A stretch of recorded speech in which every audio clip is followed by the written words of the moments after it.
Continuamos con el capítulo 18, un extenso capítulo de 32 versículos. Este no lo vamos a leer. El título que le podríamos poner sería la descripción de las obligaciones de los sacerdotes y los levitas. Este sería el contenido del capítulo 18. El texto en el versículo 1 dice: el Señor dijo a Aarón, y un dato interesantísimo, solamente aquí, al dar estas instrucciones, y en el libro del Levítico, capítulo 10, versículo 8, Dios se dirige directamente a Aarón. Son los únicos dos lugares. En todos los otros casos, las instrucciones divinas, acuérdense, venían siempre por medio de Moisés. Después Aarón tenía su participación, pero Dios se comunicaba con Moisés. Un dato como para destacar. El cuidado del altar y del santuario correspondía al sacerdocio hereditario de Aarón. La revuelta de Coré tenía que ver justamente con esto, que leímos hace un ratito. Los levitas debían ayudar en esta tarea, pero no podían tocar el altar ni los vasos sagrados, so pena de muerte, para todos, no solo para el que lo tocaba, tanto para los sacerdotes como para los levitas. Entonces, había que tener cuidado con esto. En el versículo 4 se aclara especialmente: ningún laico, ningún extraño, bueno, según las traducciones que tengan, se acercará a ustedes, dice. Esta prohibición podría considerarse como una respuesta a la pregunta formulada en el capítulo anterior, en el capítulo 17, versículo 28, ¿se acuerdan cuando decía: el que se acerque a la morada del Señor morirá? ¿Tendrá que morir hasta el último de nosotros? Bueno, de algún modo respondería a esta pregunta que quedó ahí flotando, ¿no? Porque esa pregunta no tuvo respuesta en el capítulo 17. Los sacerdotes y los levitas entonces tenían la responsabilidad de evitar que las personas no autorizadas se acerquen al altar. En el fondo ellos eran los responsables de cuidar eso también, ¿no? En el versículo 9 se habla de unas oblaciones que son santísimas. Bueno, a ver, estas oblaciones, estas ofrendas, no eran consumidas sobre el altar del sacrificio, pero sí podían comerlas solo los miembros varones de las familias sacerdotales.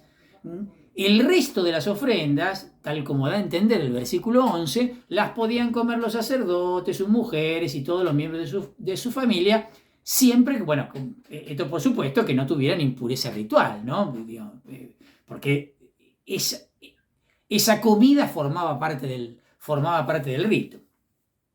Cuando en el versículo 14 se habla de todo lo que ha sido consagrado al exterminio total, se refiere a todo lo que había sido consagrado explícita y voluntariamente a Dios. Lo que se consagraba o dedicaba era apartado del uso profano porque estaba consagrado a Yahvé. Entonces, por eso, algo parecido a lo que decíamos antes con el tema del fuego, de lo que había sido consumido por el fuego de Dios.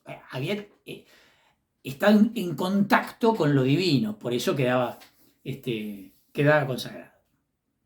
La mención a la alianza de sal aparece, lo aclaro porque es una cosa extraña, que aparece en el versículo 19, sería la traducción literal. Quiere decir, en realidad habría que traducir para entender lo que quiere decir, ¿no? Una alianza inviolable.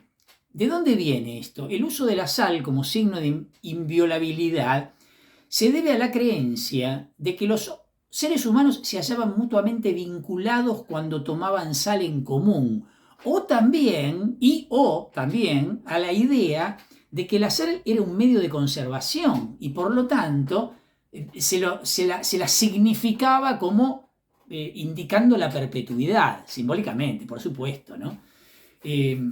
Como lo indica también el versículo 21, los levitas, al igual que los sacerdotes, recibían el sustento del servicio al altar de Yahvé, ¿no?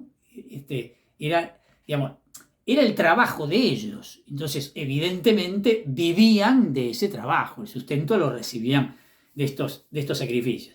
Y más adelante, en el versículo 26, se habla del diezmo de los diezmos. ¿A qué se refiere esto? Se refiere a que los levitas, a su vez, estaban obligados a dar un 10% de todo lo que recibían del diezmo que recibían por parte del pueblo, ¿sí?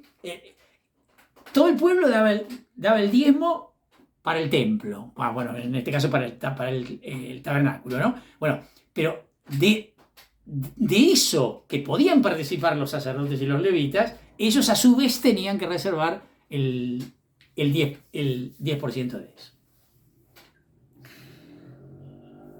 Vamos al capítulo 19. Bueno, en el capítulo 19 hay un texto de lo más curioso, que es un rito que se llama el rito de la vaca roja. En realidad, ¿en qué consistía este rito? El rito se hacía para obtener las cenizas con las que se preparaba el agua lustral de las purificaciones, ¿sí? El animal no tenía que tener ningún defecto, no haber sido dedicado a ningún tipo de trabajo. Era un animal especial. Para preservar la pureza ritual de Aarón, el animal era entregado, de hecho en la descripción dice que fue entregado a Eleazar, pero Eleazar ni siquiera lo toca. Un laico es el que inmolaba el animal en su presencia, y el sacerdote, mientras se quemaba todo el animal, arrojaba al fuego, dice el texto, madera de cedro, hisopo y un hilo escarlata. Todo esto era parte del rito. Las cenizas que se obtenían de este holocausto eran colocadas aparte hasta que se utilizaban en la preparación del agua lustral. El agua santa se preparaba poniendo las cenizas en un jarro que se llenaba de agua tomada directamente de una corriente o fuente fresca, ¿no? Agua corriente. Esta práctica, sin duda, era originariamente un rito pagano, incluso con resonancias mágicas. Digamos, es evidente esto. Se pensaba que el color rojo servía para ahuyentar el mal. El rito, evidentemente, fue adoptado por los israelitas e incorporado al ritual sacerdotal. Como tantas otras cosas que ya hemos visto en el camino, que asumió el pueblo de Israel de los vecinos. Nada más que ahora esto queda reservado al único culto de Yahvé. Esto ya lo venimos escuchando en varias oportunidades. En la carta a los Hebreos, Nuevo Testamento, ¿sí? Capítulo 9, versículo 13, este rito y los demás de la antigua alianza son contrapuestos a la eficacia de la sangre de Cristo, ¿no? Uno de los objetivos de la carta a los Hebreos era mostrar cómo todas las instituciones del Antiguo Testamento, sacerdocio incluido, templo incluido, sacrificios incluidos, habían quedado superados por el sacrificio de Cristo, ¿no? Habían sido preparación de lo que llega a plenitud en el sacrificio de Cristo. El agua lustral, servía para purificar a quien hubiera contraído impureza ritual, ya sea tocando un cadáver o huesos o simplemente una tumba, ¿no? Por eso se las marcaba para que nadie cometiese el error de sin querer andar merodeando por una tumba, porque de esa manera quedaba impuro. La casa y las pertenencias de un muerto también debían ser purificadas rociándolas con esta agua. O sea que esta agua era importante para el ritual. En el versículo 15 se aclara algo interesante, que si la vasija estaba herméticamente cerrada se libraba de la contaminación, ¿no? Como en donde había un muerto todo quedaba contaminado, estaba esta aclaración de la vasija cerrada. ¿Por qué estoy aclarando esto? Porque en las excavaciones que se hicieron en la ciudad de Hazor, las excavaciones arqueológicas, se encontró una vasija con la tapa sujetada muy fuertemente con unas cuerdas que pasaban por unos orificios que tenía la vasija y después terminado de atar en las asas, o sea, como que estaba, muy cuidadosamente cerrada. Bueno, tiene que ver seguramente con esto, ¿no? Tiene que ver con esta creencia que lo que estaba de ese modo cerrado quedaba libre de la contaminación. A juzgar por lo que dicen los textos antiguos incluidos los nuestros, Génesis 46, versículo 4, Génesis 51, cuando se refiere a los restos de Jacob, los hebreos no creían originariamente en la contaminación por el contacto con un cadáver. Por lo tanto, este antiquísimo rito de las cenizas de la vaca roja parece haber existido como al lado de la religión oficial. Esto abona más todavía esta hipótesis de que seguramente había sido tomado del contexto, de algún ritual pagano. Vemos como la convivencia de dos criterios que todavía estaban juntos. Más adelante, después quedará fijo, ¿no? Aparentemente el rito fue incorporado a la legislación sacerdotal y así terminó siendo normativo para todos los israelitas. En el Nuevo Testamento aparecen estas referencias también, ¿no? Bien, entramos en el capítulo 20. En el primer mes, lo voy a leer el texto del capítulo 20. En el primer mes, toda la comunidad de los israelitas llegó al desierto de Sin y el pueblo se estableció en Cadés. Allí murió y fue enterrada Miriam. Como la comunidad no tenía agua, se produjo un amotinamiento contra Moisés y Aarón. El pueblo promovió una querella contra Moisés diciendo: «Ojalá hubiéramos muerto cuando murieron nuestros hermanos delante del Señor. ¿Por qué trajeron a este desierto a la asamblea del Señor para que muriéramos aquí nosotros y nuestro ganado? ¿Por qué nos hicieron salir de Egipto para traernos a este lugar miserable donde no hay sembrados, ni higueras, ni viñas, ni ganados, ni granados y donde ni siquiera hay agua para beber?» Moisés y Aarón, apartándose de la asamblea, fueron a la entrada de la carpa del encuentro y cayeron con el rostro en tierra. Entonces se les apareció la gloria del Señor y el Señor dijo a Moisés: «Toma el bastón y convoca a la comunidad junto con tu hermano Aarón. Después, a la vista de todos, manden a la roca que dé sus aguas. Así harás brotar para ellos agua de la roca y darás de beber a la comunidad y a su ganado». Moisés tomó el bastón que estaba delante del Señor, como él se lo había mandado. Luego Moisés y Aarón reunieron a la asamblea frente a la roca y Moisés les dijo: «Escuchen, rebeldes, ¿podemos hacer que brote agua de esta roca para ustedes?». Y alzando su mano, golpeó la roca 2 veces con el bastón. El agua brotó abundantemente y bebieron la comunidad y el ganado. Pero el Señor dijo a Moisés y Aarón: «Por no haber confiado lo bastante en mí para que yo manifestara mi santidad ante los israelitas, les aseguro que no llevarán a este pueblo hasta la tierra que les he dado.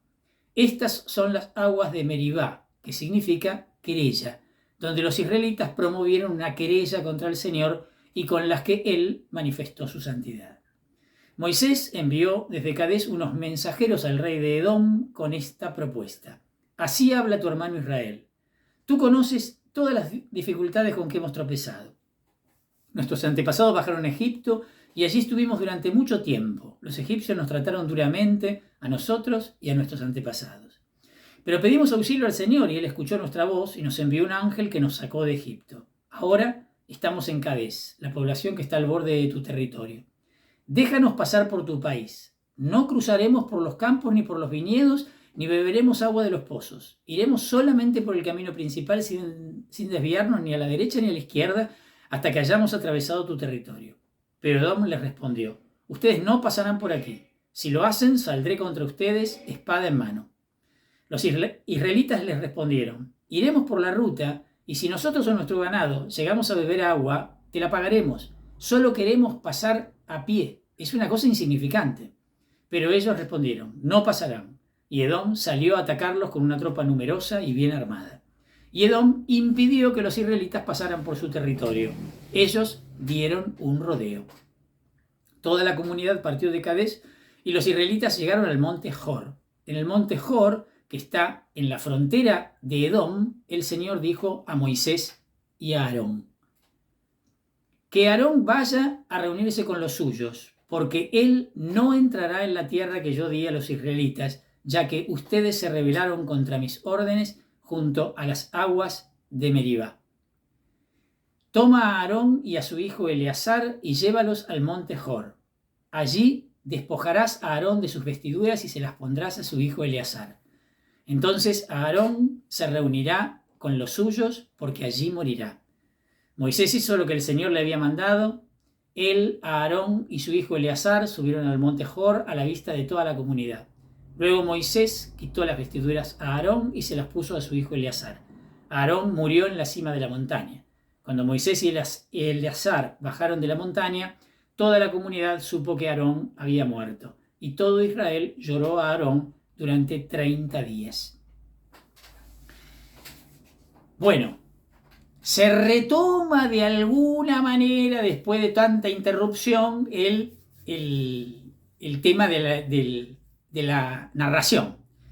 El relato del avance de los israelitas, ¿cuándo se había interrumpido? Y se había interrumpido en el capítulo 14. ¿Sí? Desde ahí venimos con textos así, más extraños o con legislación o con distintos rituales. Según el libro de los Números, capítulo 13, versículo 26, los israelitas llegaron a Kadesh muchos años antes, por la indicación que habíamos leído allá. Seguramente los acontecimientos narrados en los capítulos 13 y 14 tuvieron lugar al comienzo de la estancia en los alrededores de Kadesh. En cambio, este capítulo nos está trasladando al final de la estancia. Por lo tanto, unos 40 años más tarde, porque se supone que en el medio tuvieron los famosos 40 años en el desierto. Por lo tanto, lo que aquí se dice pertenece al final de la estancia en Kadesh. En Números, capítulo 34, ya lo veremos, versículo 3, y en el libro de Josué, capítulo 15, versículo 1, se afirma que el desierto de Sin llegaba hasta el borde de Edom y formaba el límite sur de Canaán. Esto lo digo por la indicación que hay en el versículo 1 de nuestro texto. Por lo tanto, cruzaba todo el Negev e incluía un territorio que, según las pruebas arqueológicas, estaba notablemente poblado en el segundo milenio. Vayan registrando lo que vamos diciendo. Acuérdense, el Negev era la parte sur, en forma triangular, la parte sur de Judá, ¿sí? Pero este territorio habían cruzado las caravanas de Abraham, seguramente. ¿Se acuerdan cuando Abraham había ido a Egipto y volvía? Bueno, seguramente este es el territorio por donde circulaban las caravanas. Después de un largo periodo de abandono, ese mismo territorio fue repoblado durante el periodo de la monarquía, en la época de Israel y Judá. Vieron que en un momento habla de la indicación, dice en el primer mes. Bueno, no tenemos ninguna precisión sobre el día y tampoco del año. Por lo tanto, la indicación cronológica es muy incierta. Algunos piensan que pudo haberse perdido el texto, que el texto está corrompido y que por eso no aparece más que esta indicación. Versículo 2 dice: se amotinaron contra Moisés y Aarón. Este incidente tiene un paralelo donde, recuerden, capítulo 17 del libro del Éxodo. ¿Se acuerdan? Donde brota agua de la roca. Estamos en un texto paralelo, en capítulo 17, versículo 1 al 17. Es el capítulo que viene inmediatamente después del 16, bueno, obvio, ¿no? Donde se relata el tema del maná y las codornices, donde están todos los reclamos juntos. No tenemos que comer, no tenemos carne, no tenemos agua. Capítulo 16 y 17 del Éxodo recoge todo esto. Al final del relato se añade una explicación un tanto rebuscada, un tanto oscura, de por qué no se permitió a Moisés y Aarón que condujeran al pueblo a la tierra prometida. Vieron que los dos mueren antes de entrar a la tierra prometida. Versículo 5, no hay ni siquiera agua para beber, dice. Durante este periodo, el siglo XIII, la región de Sin estaba muy poco poblada, a diferencia de lo que habíamos dicho recién, que había tenido su momento de esplendor. Pero en este momento no. Entonces, los pozos de agua de otros tiempos estaban inutilizados. Conseguir agua para ellos y sus ganados, y obviamente sería un problema constante para los israelitas. Acuérdense del tema del guía ese que necesitaban para encontrar los lugares donde parar, que pasamos hace poco. Bueno, como de costumbre, Moisés y Aarón van a ser los chivos expiatorios de esta necesidad del agua. En el versículo 8 dice, toma el báculo. El báculo era probablemente la vara de Aarón del capítulo 17, esta que estuvimos charlando recién, ¿no? Que había brotado milagrosamente. En el versículo 12 dice, por no haber confiado lo bastante en mí. A ver, en este momento tuvo lugar un incidente desconcertante. De repente Dios se enoja con Moisés y Aarón. ¿En qué ofendieron a Dios Moisés y Aarón? Bueno, acá empiezan las hipótesis. Algunos comentaristas sugieren que el relato está incompleto y que ha omitido alguna ofensa seria. ¿Para qué? Y para no dejar mal parado a Moisés. Como que, de hecho, Moisés ofendió a Dios de alguna manera, pero eso fue sacado del texto. Y entonces ahora queda así como que no se entiende nada. Otros sugieren que Moisés mostró cierta falta de fe golpeando la roca 2 veces. ¿Vieron que dice? Golpeó la roca 2 veces. Bueno, hay algunos que dicen que ese detalle podría ser leído como una... Finalmente, que a mí me parece muy interesante, otros proponen poner este incidente en el contexto más amplio de las relaciones de Dios con su pueblo durante toda la marcha del desierto. Fíjense, en muchas ocasiones Dios había procurado manifestar a su pueblo su dominio sobre la naturaleza. Empecemos. Las plagas, el cruce del mar, el maná, las codornices, ¿sí? Dejemos el agua de lado porque este sería el episodio del agua. Esta crisis en el desierto, entonces, habría proporcionado otra excelente oportunidad para manifestar ese dominio divino. Dios entonces le habría ordenado a Moisés golpear la roca para que saliera agua y ya, sin más, y que se viera la gloria de Dios ante el milagro. El pueblo en ese caso habría tenido una prueba más de la permanente providencia divina para con ellos. Pero en vez de realizar este plan divino, Moisés y Aarón aprovecharon la ocasión para reprender al pueblo. ¿Vieron? Son irónicos incluso. Las palabras del versículo 10 muestran enojo, sarcasmo. Con ese ánimo, Moisés golpeó la roca y brotó el agua. O sea, los dos jefes habrían cambiado todo el carácter del acontecimiento. En vez de convertir la ocasión en una alegre manifestación del dominio de Dios sobre la naturaleza, la habían convertido en una escena amarga, por decirlo de alguna manera, de denuncia, de reto, ¿sí? Prueba de esto, incluso, sería la frase del versículo 12, cuando dice explícitamente, para que yo manifestara mi santidad. Es decir, no habían dejado que Dios manifestara su santidad y su gloria ante el pueblo. De haber sido así, se puede entender mejor semejante castigo, ¿no? Que se les impida la entrada a la tierra prometida. De todo modo, es una hipótesis. Me encanta, digo, está muy bien elaborada la hipótesis y es recontra coherente con todo el contexto. Pero bueno, no tenemos ninguna seguridad de esto. Versículo 13 habla de Meribá. Meribá significa contienda o querella. El relato paralelo, como recién dijimos, se encuentra en el capítulo 17. Dice... En el versículo 14 dice, Moisés envió hombres al rey de Edom, lo que viene inmediatamente después del tema del tema de la roca. Los israelitas habían realizado ya un fallido intento de invadir Canaán por el sur. ¿Se acuerdan? En el capítulo 14, versículo 45. Ahora planeaban un asalto por el este. Para esto necesitaban pasar por el territorio de Edom y piden permiso para hacerlo. Esto era muy común. En el Próximo Oriente las tribus tienen todavía la costumbre de pedir licencia o permiso para atravesar los territorios ajenos. Esto aparece frecuentemente. Miren la palabra que utiliza, ¿no? Tu hermano Israel. Los edomitas descendían de Esaú, lo cual los hacía en cierto modo parientes de los israelitas. ¿Sí? En el versículo 16 está la mención de un ángel que es característico, obvio, de la tradición eloísta, ¿no? Ahí aparece claramente la tradición. En el versículo 17 se habla del camino real o principal. Esta ruta era conocida como el camino del rey. Era una famosa ruta de caravanas que iba de norte a sur y cortaba en dos la tierra de Edom. Sin embargo, los edomitas dicen, no pasarás, versículo 18.